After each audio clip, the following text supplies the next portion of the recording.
Assalamualaikum viewers, welcome back to my channel. Today our topic is nature of bonding and properties in case of covalent compound. Ionic compound के में हमने previous lecture में discuss किया था. आज हमने covalent compound में nature of bonding and property को डिस्कस करना है. सबसे पहले इसके अक्रंस की बात करते हैं. पीरियोडिक टेबल में राइट साइड पे पाए जाने वाले all element exist as a diatomic molecule. Diatomic molecule की फॉर्म में एग्जिस्ट करते हैं एक्सेप्ट इनर्ट गैसेस, क्योंकि वो स्टेबल होती हैं. इनर्ट गैसेस के अलावा बाकी जितने भी एलिमेंट हैं वो डायटोमिक फॉर्म में एग्जिस्ट करते हैं at the right side of periodic table. For example nitrogen, fluorine, chlorine and oxygen, they all exist as a diatomic molecule. Now we discuss the elements in different form. Element का वो different form में exist करते हैं. For example bromine. Bromine जो है वो volatile fuming liquid form में exist करता है. मीन्स के वेपर, इसके लिक्विड जो है जल्दी से वेपराइज हो जाता है, वोलेटाइल है. इसके अलावा carbon, phosphorus and sulphur are the covalent compound that exist in the solid form. ये सॉलिड फॉर्म में एग्जिस्ट करते हैं. अब सॉलिड फॉर्म के आगे से टू टाइप्स हैं. First one is amorphous solid and second one is crystalline solid. Amorphous मतलब शेपलेस, जिसकी कोई शेप नहीं होती, इरेगुलर शेप होती है. और क्रिस्टलाइन मतलब रेगुलर शेप, ऐसे सॉलिड जिसमें रेगुलर शेप प्रेजेंट होगी that are called crystalline solid. और ऐसे सॉलिड जिसकी कोई शेप नहीं होगी, जो शेपलेस होंगे, इरेगुलर शेप होगी, that solid are called amorphous solid. Now we discuss the types on the basis of amorphous and crystalline solid. First one is coal. Coal is a amorphous solid. Amorphous मतलब shapeless, जिसकी कोई shape नहीं होगी, irregular shape होगी.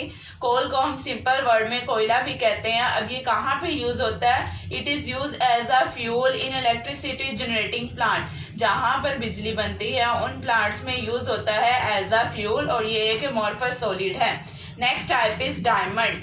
Diamond जो है वो एक क्रिस्टलाइन सॉलिड है. क्रिस्टलाइन मतलब एक 3 डायमेंशनल शेप होती है, इसकी प्रॉपर क्रिस्टलाइन शेप है. डायमंड में एक कार्बन एटम जो है वो फर्दर 4 कार्बन एटम के साथ अटैच होता है. किस तरह अटैच है?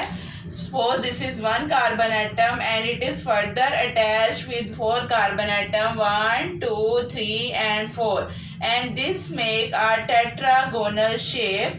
ये टेट्रागोनल शेप हो जाती है. एक carbon atom further 4 carbon atom के साथ अटैच होने की वजह से ये बॉन्ड बहुत ज़्यादा स्ट्रॉन्ग होता है, और इसकी वजह से ये स्ट्रक्चर जो है रिजिड है, और स्ट्रॉन्ग होने की वजह से ये हार्डेस्ट थिंग है in this planet.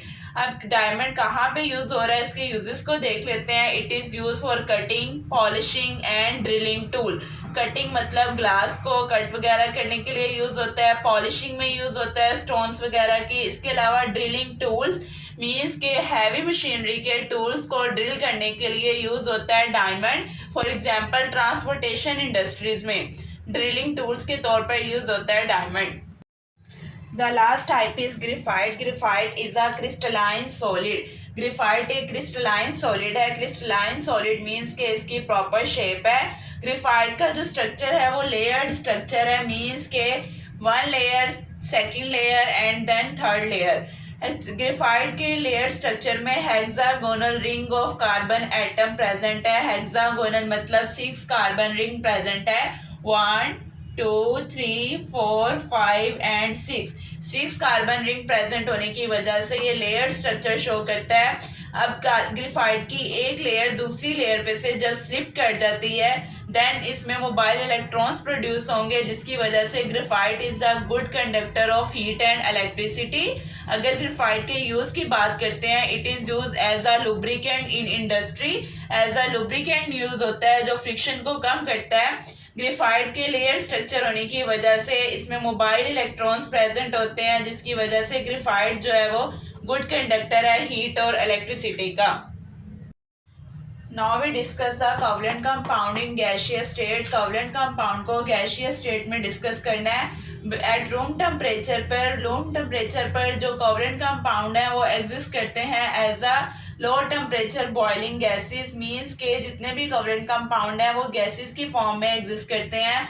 Only water ऐसा एलिमेंट है जो लिक्विड के फॉर्म में एग्जिस्ट करता है, क्योंकि वाटर में स्ट्रॉन्ग फोर्सेस प्रेजेंट हैं, और वो strong forces hydrogen bonding present है वाटर में.